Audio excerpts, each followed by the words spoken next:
Pernah nggak sih ngerasa kayak tenggelam di lautan informasi? Satu berita bilang A, yang lain bilang B. Pusing kan? Nah, hari ini kita bakal belajar cara pakai kompas di tengah semua kekacauan itu. Namanya data. Yuk kita ubah angka-angka mentah jadi wawasan yang benar-benar jelas dan berguna. Ya kan? Di dunia yang isinya berita, angka, opini campur aduk, gampang banget kita ngerasa tersesat.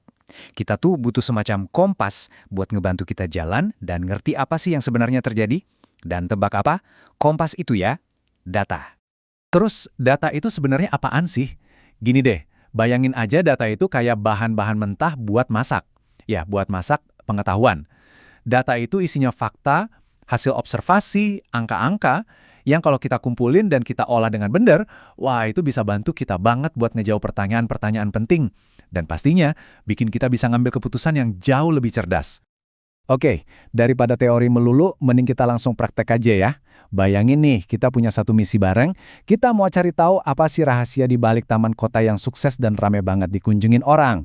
Nah, perjalanan kita ke taman ini bakal jadi contoh utama buat ngebahas semua langkah dalam proses pengolahan data, dari A sampai Z. Oke, eits, tahan dulu. Sebelum kita langsung lari ke taman, ada langkah pertama yang super penting, bikin rencana.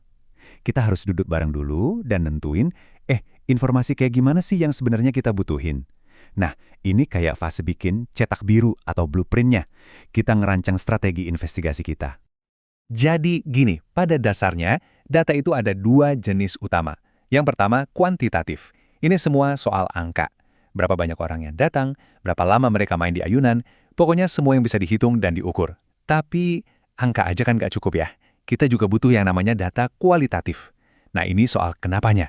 Gimana perasaan mereka, apa pendapat mereka soal kebersihan taman.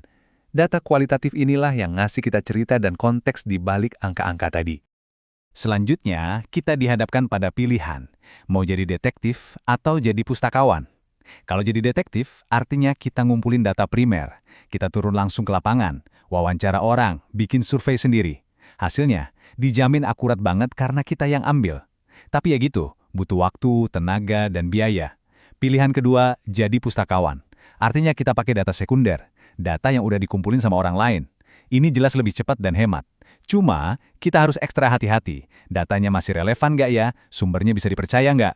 Nah, dua-duanya punya plus minusnya sendiri. Dan ini yang menarik, ternyata data angka itu nggak semuanya sama. Ada kastanya, ada tingkatannya. Kenapa ini penting? Soalnya, tingkatan ini nentuin sedalam apa analisis yang bisa kita lakuin nanti.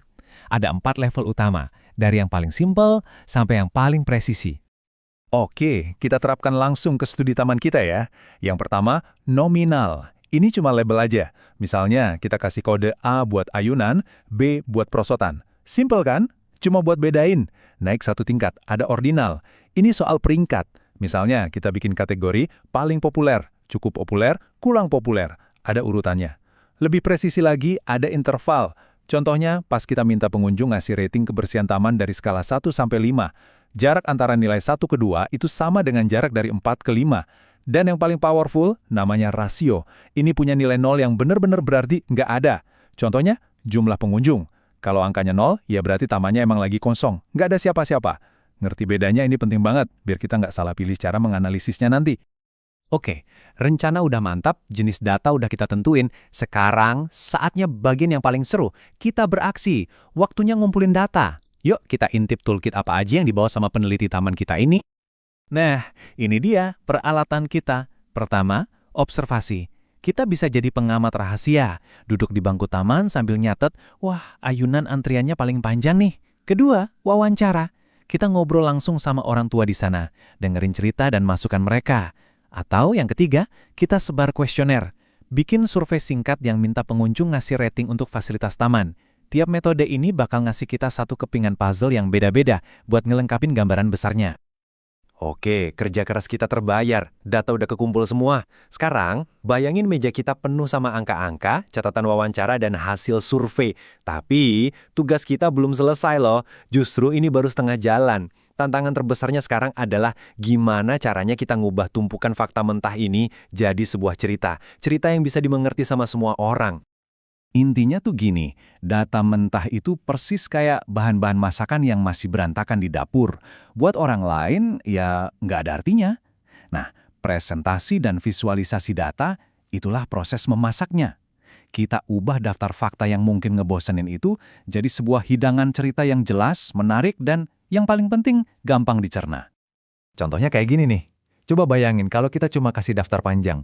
Ayunan dipakai 30 orang, perosotan 22, bak pasir 15. Ngebosenin kan? Bacanya aja males. Tapi dengan satu diagram batang simpel kayak gini, boom! Dalam sedetik semua orang langsung ngerti, oh, ayunan juaranya. Nah, itulah kekuatan visualisasi.